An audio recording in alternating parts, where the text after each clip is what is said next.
Robert, Johnny, hey, congratulations on your new series, Super Duper Thank you. Bunnies League. Thank you very much. Appreciate it. And thanks for having us. Hey, not a problem, not a problem. Tell us first is how did this project actually came about with the both of you? Well, they originated in Jamie Smart's early reader comics called Superhero Bunny League, and Nickelodeon brought them to us and said, "Do you want to develop these?" And we said, "Probably not." And we took a look and said, "Oh, we definitely do." It was perfect for animation. We loved his tone, and we got to take it and run with it.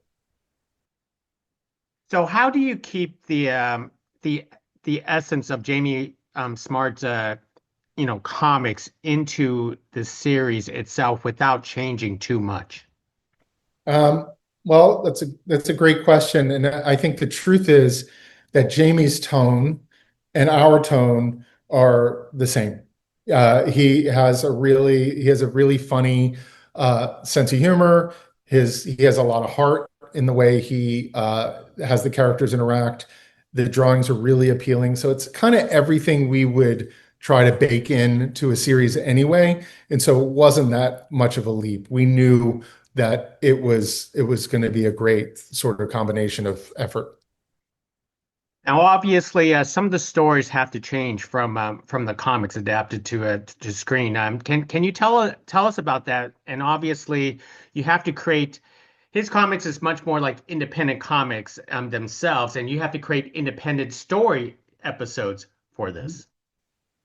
Well, the biggest change was that Jamie's original books had every bunny in the world had the powers. So the first Each thing we one had a had, different power. a lot of bunnies, and thought that might be a little heavy to tell those kind of stories.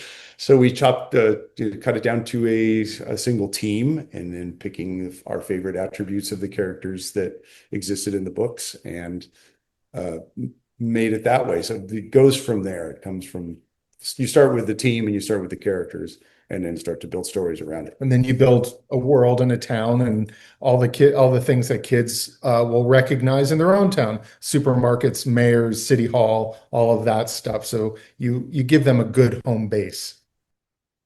Now, tell us about keeping this into the traditional 2D animation, which is aligned with the comic itself. Mhm.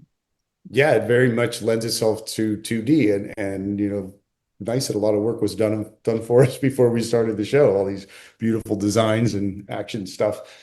Um, you just have to pick what you like best and turn it into a story. Jamie's line work and his work as a cartoonist, we just wanted to not, our job was to not mess that up. Yeah. Well said. Now, I'm actually fascinated with the both of you is because this is not your first time go around in animation. You've been working together for quite some time. How do you develop that voice to that resonate with young children? Well, one, it comes from working with kids. We've had a lot of fantastic actors over the years, and you just start to develop a sensibility for what kids respond to and how kids want to be told the story. And this was fun for us because to take our more traditional preschool background and apply it to superhero stories and make it funnier and make it more action packed. Um, Basically to develop a first superhero show for you, the viewer. It's going to be your first time you see superheroes and really experience the stories.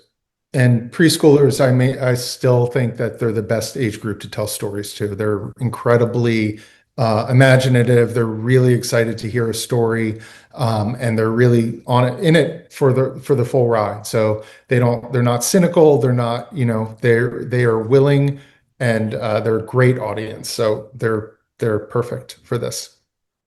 Now, your series has been was initially adapted for the YouTube Nick Jr. And now we're going to get a full series in Nickelodeon, which is also quite not unusual but quite rare. How do you guys feel about the fact that it was picked up on YouTube and became so popular, and now it becomes a full-fledged series? It's pretty great to be able to get that exposure really early on and get a lot of people are able to see it and not have to wait. So that's a nice. I try on a daily basis not to check how many views we've gotten, but I'm again, it's all about for us as creators and executive producers, our goal is to have people watch the show, right? Like we want people to see it. So however that happens is a great thing. It's like our audience, if it gets to our audience, it's wonderful. Well, the audiences are certainly waiting for this, and it's coming up this Saturday, and we can't wait to. I want to say what 26 episodes. Everyone's going to be excited. Yeah, 52 different stories. stories. All right, thank you very much, gentlemen. Thank Really you. appreciate it. Thanks a lot, Thank Jake. you. Appreciate it.